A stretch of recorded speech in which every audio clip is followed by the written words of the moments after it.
And although many theories have been proposed, scientists cannot say with absolute certainty how this celestial object came into being.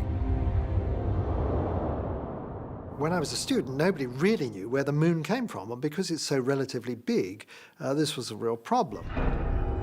And I think that there is a tendency to think that moons get somehow captured by the parent planets. If you've got one body here and another body coming along, it can't just get trapped into orbit like that.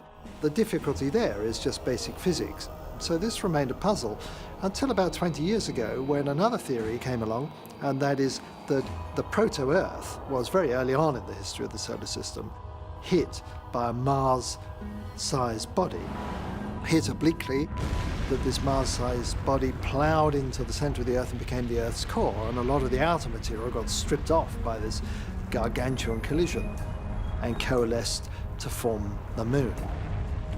Now, they had to come up with a very bizarre theory for how the moon came into being, because all the conventional theories don't make any sense.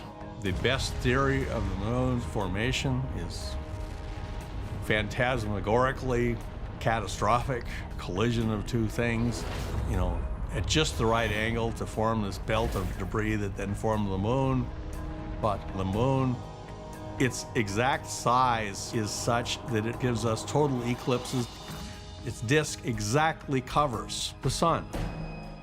And the chances of that occurring are so literally astronomically small. It's very disturbing. The sun's diameter is 400 times greater than the moon. And coincidentally, the sun also happens to be nearly precisely 400 times further away. This is the reason that the sun and the moon appear the same size in the Earth's sky, and why we on Earth can experience eclipses of the sun. It's just perfectly in that orbit to eclipse our sun.